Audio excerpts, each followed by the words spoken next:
Bonjour, dans cette vidéo, nous allons voir comment utiliser la géolocalisation dans l'application hybride que nous avons conçue grâce à la bibliothèque Material Design dans les vidéos précédentes.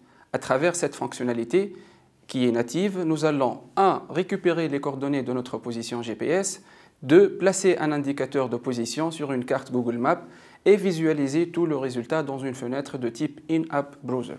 Tout d'abord, il faut savoir que les fonctionnalités natives sont accessibles via les plugins Cordova qui sont disponibles en ligne sur le site cordova.apache.org/plugin.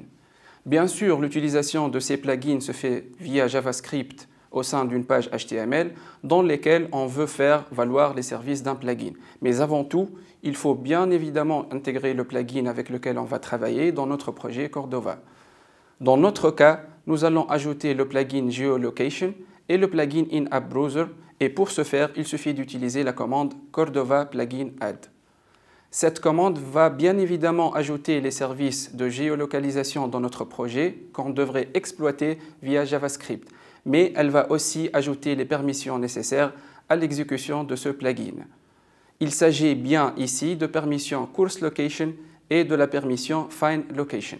Maintenant, une fois notre plugin de géolocalisation ajouté, les permissions nécessaires indiquées dans le fichier Android Manifest, nous allons programmer cette fonctionnalité dans le fichier position.html.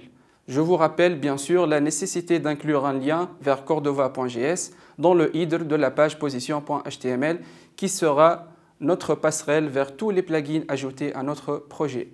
Maintenant, on va tout d'abord créer les éléments suivants dans notre fichier position.html.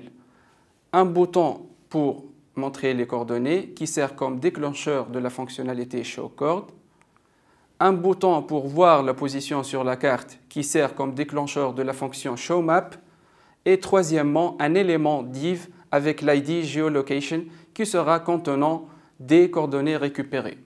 Une fois ces éléments ajoutés à notre page HTML, nous allons utiliser la fonction navigator.getLocation.getCurrentPosition qui va retourner deux écouteurs en success et en error que nous allons recenser par la suite. Nous allons donc lier cette fonction géolocalisation avec le déclencheur ShowCord placé dans la propriété en clic du bouton nommé Montrer les coordonnées. Une fois ce déclencheur ShowCord programmé, nous allons programmer l'écouteur en success qui va quant à lui retourner un objet position.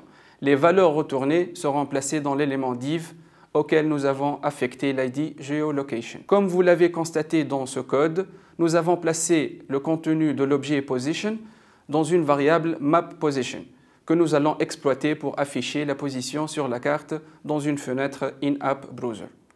L'étape qui nous reste à faire maintenant est de programmer l'écouteur en erreur. Et c'est très simple, il suffit de programmer un code qui va récupérer les exceptions et afficher le message d'erreur. Merci pour votre attention.